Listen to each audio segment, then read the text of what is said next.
When I started this project, I didn't think it would be that difficult. It literally took me down a rabbit hole, and you'll see why. Bye! It all started last year in my comments section. You guys always challenge me with the most creative ideas, and last year the top pick was let's craft the most beloved character from one of the biggest box office hits of 2025. I'm going to build Judy 100% out of chocolate. No wood, no metal, everything has to hold using only chocolate. After doing a little bit of research, turns out she's about 3.5 feet tall.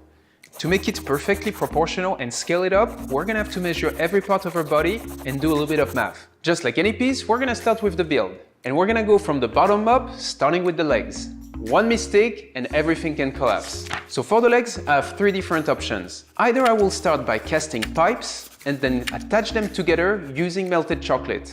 Or I could do a stencil of the perfect shape of the legs, cut, stack to create a strong lamination. The third option is using milk chocolate paste and shape it directly into the form of the legs. The problem with milk chocolate, it's not as solid as the dark chocolate. Ultimately, if I were to build it with milk, it would probably collapse.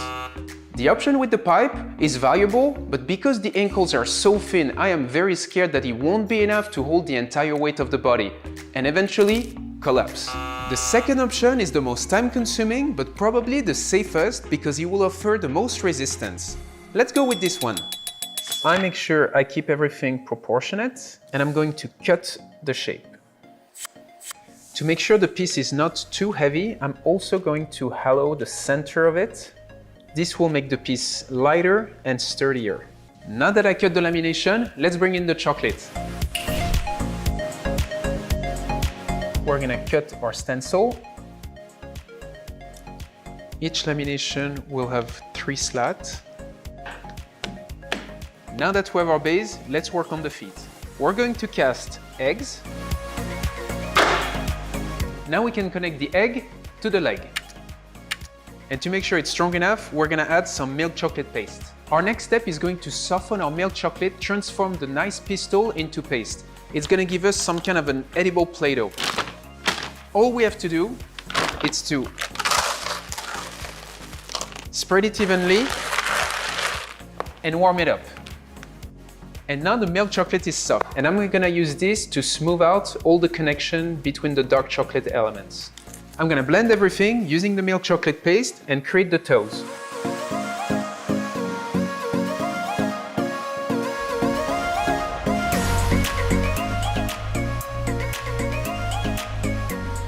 What's gonna really bring the feet together and make them fun is to have rounded toes here. Exaggerated cartoon-like rounded toes. I love pushing in the details, so even if we're not gonna see the bottom, we're still gonna sculpt heavier toes.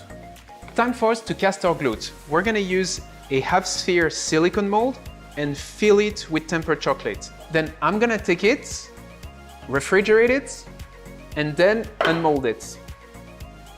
We're going to glue together those 2 half spheres. I'm gonna attach the glute to the legs to make sure they connect. Then I'm gonna use the milk chocolate paste to smooth everything together. We keep on polishing. We're gonna have to make sure we put enough weight in the front so that it doesn't fall backward. I'm adding a little bit of paste to blend both the leg and the glute together. Now that we've added volume with the milk chocolate, I can scrape everything to remove the excess. I'm melting the bottom of the paws to create a perfect flat surface and transferring it onto our silicone mat, and now it shouldn't wiggle anymore. Once the feet are set, they should peel off easily. Perfect. We're done with the legs, let's work on the torso. And for this, I was thinking of starting by casting a pot. Perfect. I'm going to cut the edge, then I'm gonna add the milk chocolate to create the top of the torso. Once we have the base of the torso, we can add it to our legs. I'm using a clay metal scraper to smooth everything, and we just adjust it right on top. I can then glue my torso. Now that we're done with the torso, we can start working on the arms. To cast the arms, we are using an acrylic pipe and a little bit of guitar sheet in the center. We're gonna use our temper chocolate and fill it gradually to make sure we don't trap any air bubbles. Now that we poured the chocolate into the pipe and it's fully set, we can pull it off. Then we're gonna cut both the upper arm and the forearm. I am extruding some of the paste to create the perfect socket for the arm to lock in position. Then I'm gonna add paste on it to create the muscle definition and the elbow. When this will be ready, we'll be able to glue them to the body. Then we're gonna create a little bit of a shoulder definition, a little bit of a triceps, sometimes just the tiniest bit of dimension brings life to the piece. We're gonna accentuate the elbow and do a slightly bigger forearm, finishing narrower for the wrist. Perfect. We're gonna be able to attach both arms and we're gonna give them a little bit of life. One arm, I'm imagining, will go a little bit like this, holding the carrot, and the other one will have a little bit of an attitude holding down the belt. So we're just using our soft paste and putting our arm in. And I anticipate that the hands will be somewhat here on the belt. I'm gonna use the milk chocolate paste to add the color of her shirt. Perfect. I like the body position and the proportion. It feels to me that it's sturdy enough, although it seemed to be wanting to tilt backward, so I'm hoping I will be able with the head to put some weight in the front. Next part, the head. We have a pipe, we have a sphere. We're gonna connect them together. I know it doesn't look like a head right now, but trust the process, bear with me. So once we added the rough cheeks and the forehead, I'm gonna use my sculpting tools and remove some of the excess and try to polish everything. We're gonna add the eyebrows. It kind of look weird at first. Now that we've made good progress on the head, I'm gonna cut it in two. So I'm going to cut the head off. We're gonna open the head. I'm going to put a sphere here. It's going to create the back of the throat. So later we can add the teeth, the tongue. And here I'm going to slide my fake eyes. And then I'm able to take the top of the head and the bottom and close it. Perfectly in position, perfect. Now that the head is done, we can add the ears. I'm gonna measure everything to make sure we're still very proportionate. I think this should be about right. And then I can kind of fold it to give it more dimension, more life. Now I can take my ear stencil. I use a metal spike and trace around the stencil. I have just enough to cut my second ear. Perfect. I'm going to lift my ear and quickly fold the inside. Perfect. Let's try it. Nice. Okay, I'm gonna make strong attachment point here by scoring a little bit the base of the head, warming it with the blowtorch. And now we're gonna push Judy's here deep inside. Perfect. Now we're gonna have to let it set so the ears can stay in position before we glue the head onto the body. Thankfully, I was able to catch it, so I don't have to restart from scratch. Cool. Look at this guy. Hi. All right, now is the exciting time of putting the head onto the body. Now I'm gonna need your help. What do you think look better? This or that? I feel this way she has a little bit more attitude. But here she can be kind of looking at the carrots. I think we should do this.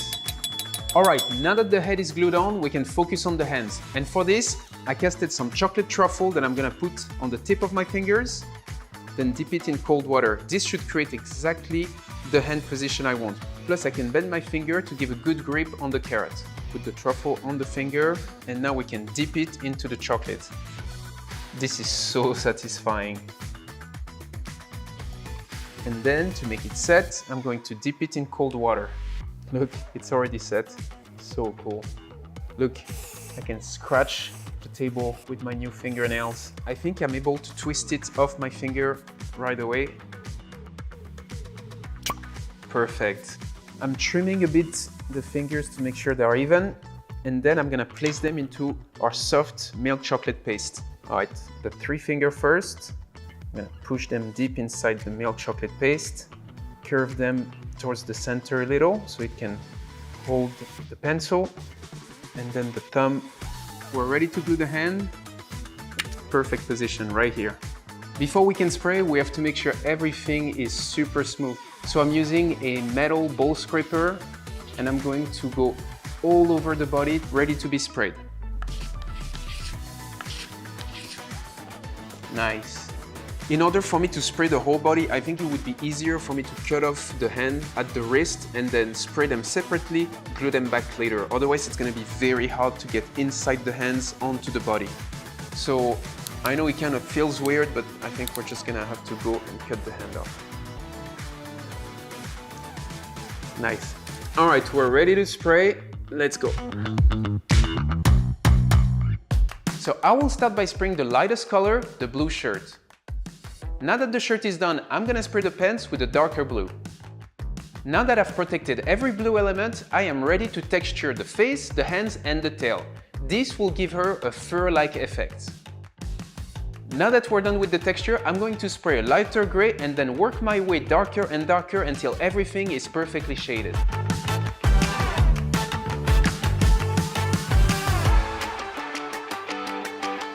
Now that we're done spraying the body, one of the last things we have to do is to do the eyes. We'll start with the center of the eyes. Next, I'm going to use purple and using a larger ring, I'm going to center the ring around the pupil and spray the first layer of purple. We're gonna finish the eyes by spraying a thin halo of black all the way around the purple color we've created. All right, last touch, we spray white. All right, before we cast it with dark chocolate, we can have a sneak peek at what it should look like. All right, we have our tempered chocolate. I have to go kind of fast doing this so they all have the same thickness. All right, we're removing the excess.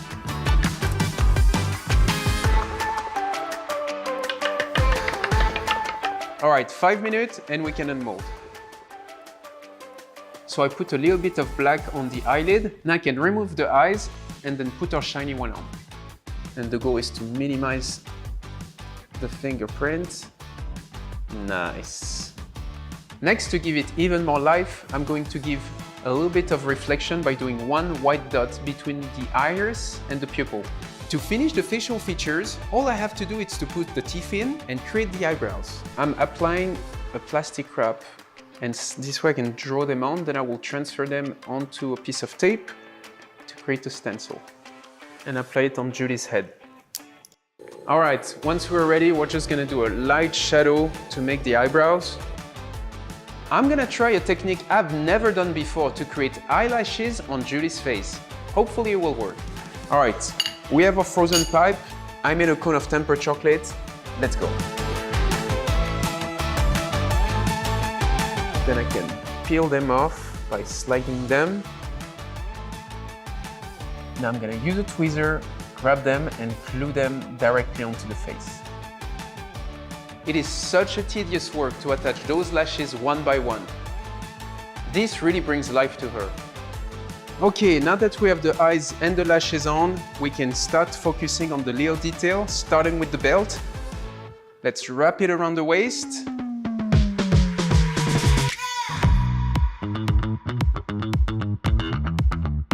Cool. Now it's time to make our modeling chocolate. I cook my syrup, pour it onto my chocolate and blue colorant, give it a little swirl, cool it down, and it's ready. Now we're gonna be able to use our blue modeling chocolate to do the vest, the gloves, and the feet. I have the modeling chocolate. I'm gonna use a wheel cutter to cut my shapes. One goes in the front, one goes in the back. I kind of textured it to add a little bit more pizzazz to it. And now we can peel it And with a little bit of water, we're gonna apply it as the bullet vests.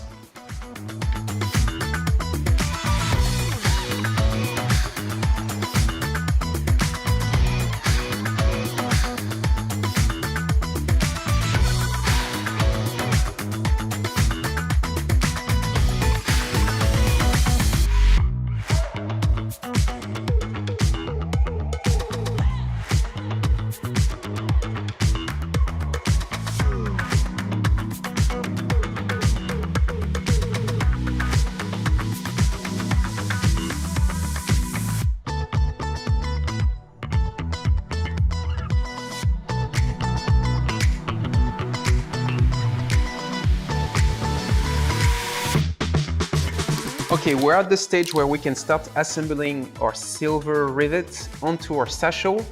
I gave it a little camo effect, and then we can glue it onto the belt. Cool.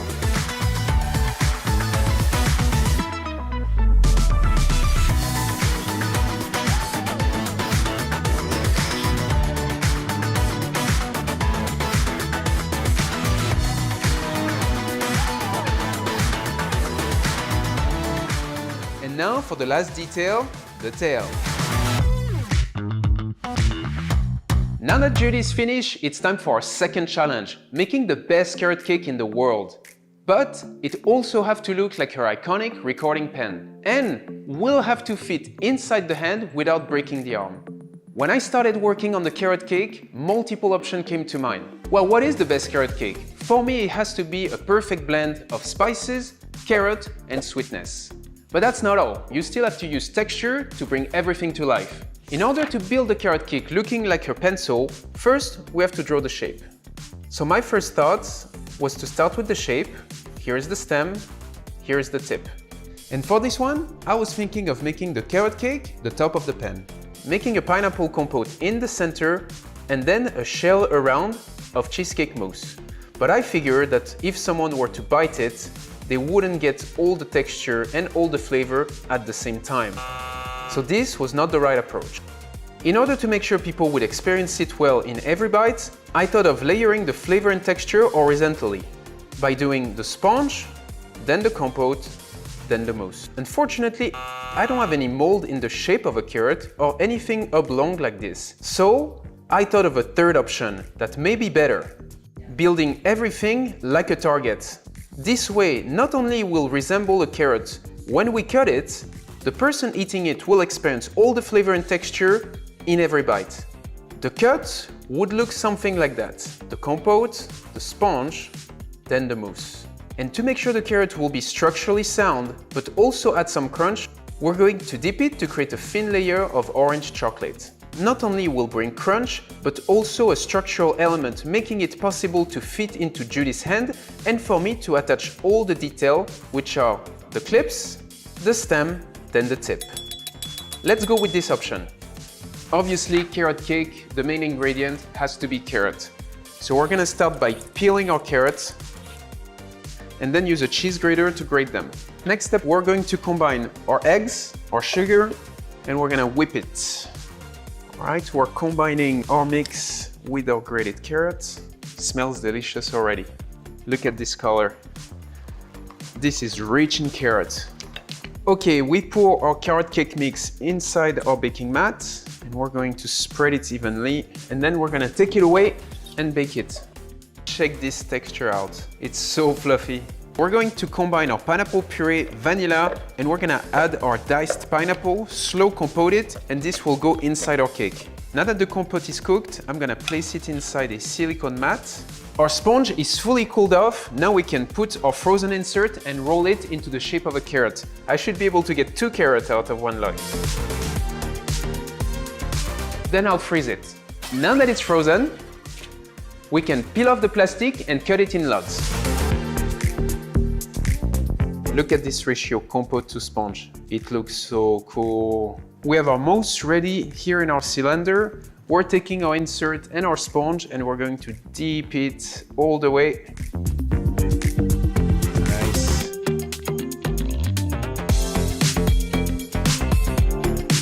All right, before we can dip them in chocolate, we're gonna add the iconic lines on them. using a metal spike. We're gonna go all the way around, and I hope this will mark it enough so that even when we dip it in chocolate, it's still gonna show.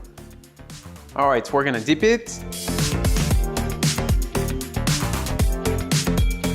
Nice. Look at the lines. It's exactly what I wanted. We're adding some shade on the carrot using a spray. Now we're gonna use the heat gun to blend all the color together.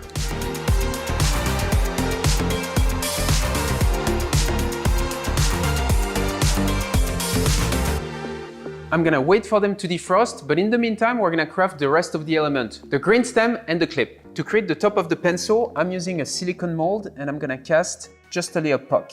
We're gonna let them harden and then spray them to match the color of the carrot. All right, we're gonna make the leaf that goes on top of the carrot pen. We're using colored chocolate tempered. Laminate to the right thickness and then put it on a twill mold to have it get the perfect curve. All right, now that the stems are set, we can glue them to our base using tempered green chocolate.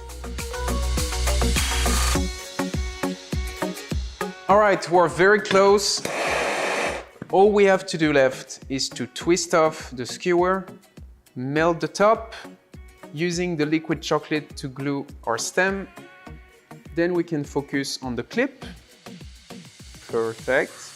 And the final touch, of course, it's the little silver tip. Otherwise, it wouldn't be a pen. Look at this. How cool is this? All right, moment of truth. Does the carrot fit inside the hand? And is the arm strong enough to hold everything? It's a bit nerve-wracking.